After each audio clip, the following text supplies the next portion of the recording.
ठाण्यातील 17 बेकायदा बांधकामांवरील कारवाईत दिरंगाई केल्याप्रकरणी तत्कालीन सहाय्यक आयुक्तांवर निलंबनाची कारवाई करण्यात आल्याची माहिती ठाणे महापालिकेच्या वतीनं गुरुवारी उच्च न्यायालयात देण्यात आली.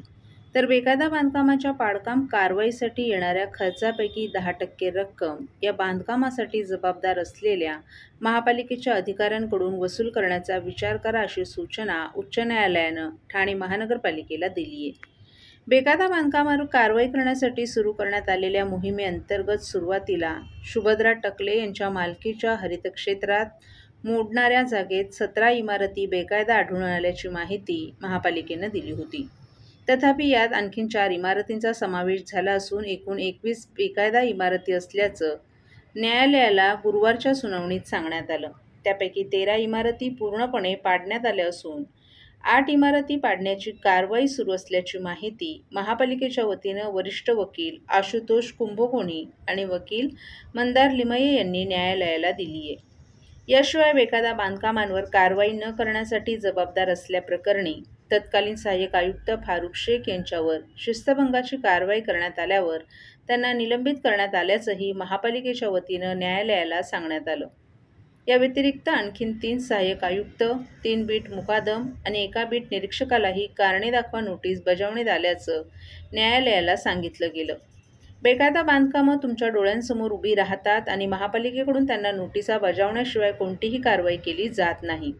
ही स्थिती अशीच राहिली तर ठाण्यात अराजकतेची स्थिती निर्माण होईल अशा शब्दात बेकायदा बांधकामांवरील कारवाईतील निष्क्रियतेवरून न्यायालयानं मागील सलग 2 सुनावणीच्या वेळी त्यांना फटकारलं होतं.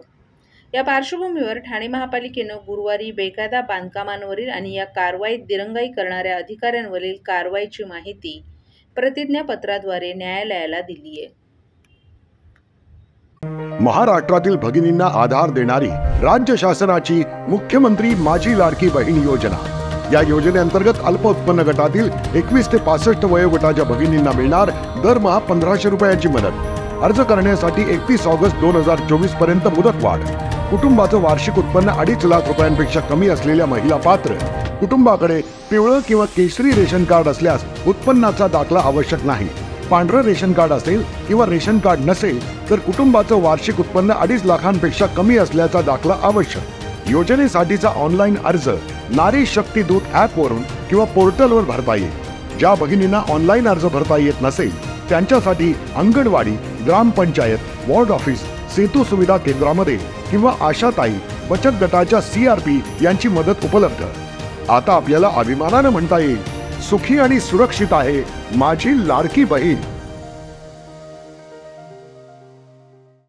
जुन्या ठाणे शहराबरोबरच ढोकाळी, माजिवडा, कोलशेत, बाळकोम आदी परिसरात गेल्या 3 वर्षात 6500च्या वर घरांना महानगर गॅस जोडण्या आमदार संजय केळकर यांनी उपलब्ध करून दिल्यात.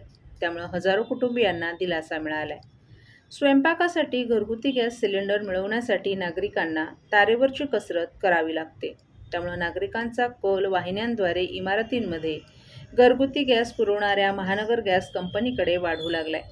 मात्र वेळखाऊ आणि किचकट प्रक्रियेमुळे ही गॅस जोडणी मिळवताना नागरिकांच्या नाकी नऊ येत असतात. आमदार संजय केळकर यांनी नागरिकांची ही अडचण ओळखून ठाणे शहर मतदारसंघातील नागरिकांना महानगर गॅस जोडणी देण्याचा संकल्प 3 वर्षांपूर्वी केला आणि पाहता पाहता त्यांनी सहकाऱ्यांच्या मदतीनं आत्तापर्यंत 6500हून जास्त कुटुंबियांना गॅस जोडणी मिळवून दिली आहे. यामध्ये जुन्या ठाणे शहराबरोबरच ढोकाळी, माजिवडा, कोलशेत, बाळकोम आदी परिसरातील हजारो कुटुंबियांचाही समावेश आहे.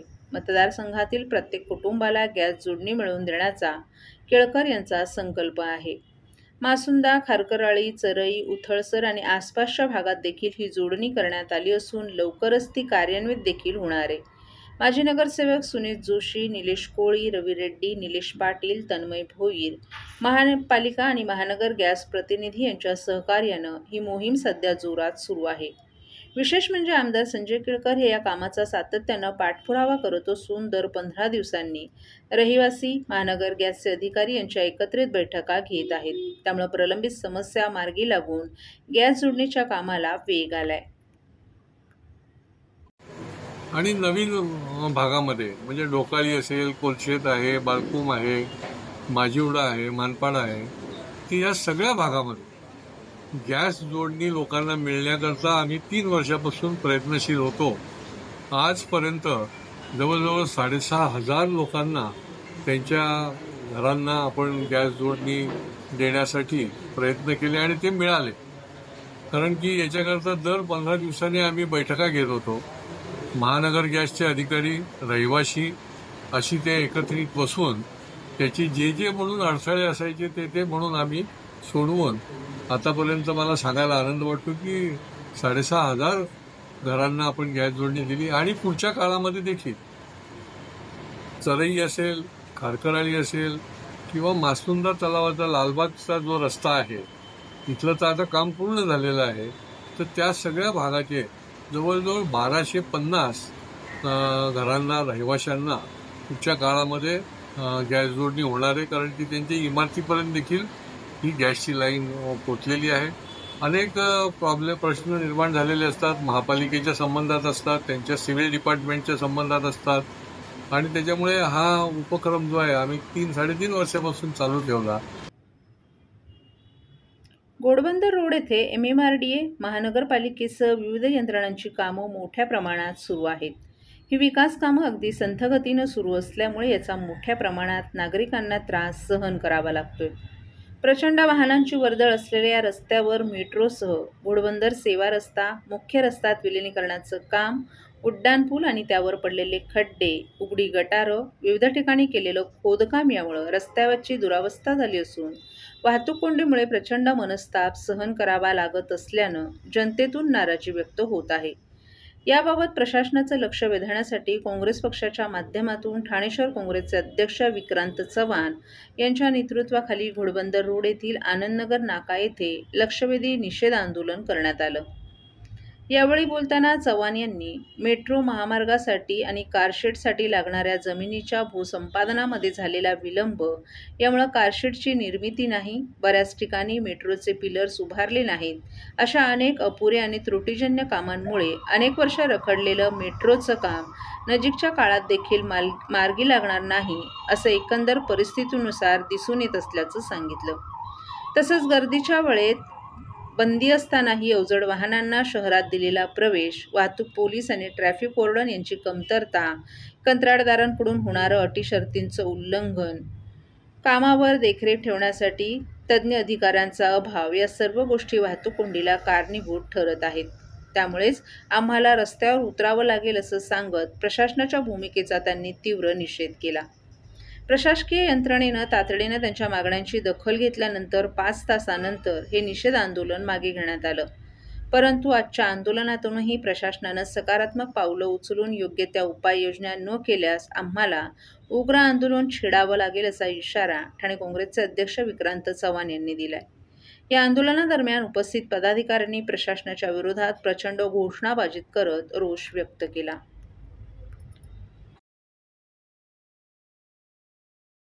मुंबईला जायचं असेल काय हाल सहन करावे लागतात. 24 तासातले 5 तास या वाहतुकीला द्यावे लागतात आणि त्यामुळे लोक फार हे आहेत, आतोनात हाल सहन करत आहेत. लोकांना त्रास होतोय, आरोग्यावर हे निर्माण होते, वाहतूक कोंडीचा त्रास होतोय आणि याच्यामध्ये पोलिसांचा कुठलाही त्रास नाही. एवढे रस्त्याला खड्डे आहेत, हे मेट्रोचं काम एवढं अपूर्ण, तिथे गडर पडलेले आहेत, त्याची पत्रे लागलेले आहेत, वाहतूक कोंडी, अवजड वाहनांना पोलिसांनी सांगून सुद्धा अवजड वाहनांना बाजूंना थांबवली जात नाहीत. पोलिसांनी स्वतः अहवाल दिलेले आहे की अवजड वाहने इकडं नको, बाहेरून वळवा. म्हणजे सरकार म्हणण्यापेक्षा हे ठाण्यातले जे नेते आहेत एकनाथ शिंदे आणि प्रताप सरनाईक हे काही लक्ष देत नाहीत. त्यांना फक्त हे टेंडरमध्ये येणं इंटरेस्ट आहे. खूप कमी काम, त्याचं धोरण मुंगीरलाल के सपने यांनी जे म्हटलं होतं आणि राजीवना, तसेच मुंगीरलाल के स्वप्ने हे देत आहेत. पुढे 10 वर्षी मेट्रो होणार नाही आणि म्हणून हा दबाव वाढवण्यासाठी ठाणे काँग्रेसचे आंदोलन. पुढचं पाऊल PIL वर्षभरात 2 वर्षात मेट्रो पूर्ण व्हावी वगैरे PIL करणार.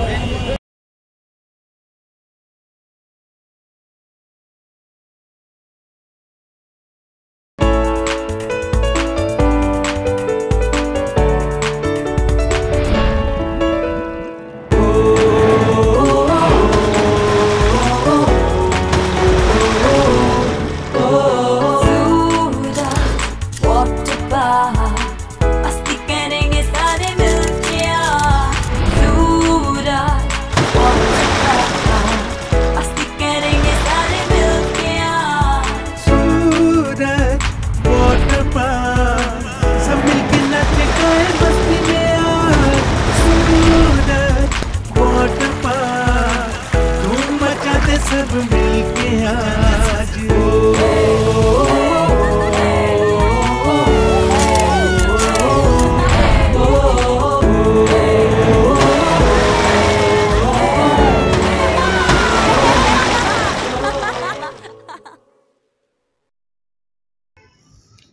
रस्त्यावरील वाहतुकीला शिस्त लावून अनावश्यक वाहतूक कोंडी टाळण्यासाठी महानगरामध्ये एकात्मिक पार्किंग व्यवस्था आणणं महत्त्वाचं असून त्या अनुषंगानं मुंबई महानगर क्षेत्र विकास प्राधिकरण प्रदेशात नगरविकास विभागानं आपल्या नियमावलीमध्ये पार्किंग व्यवस्थेवर आधारित आवश्यक ते बदल करणं गरजेचं आहे, असं प्रतिपादन परिवहन मंत्री प्रताप सरनाईक यांनी केले.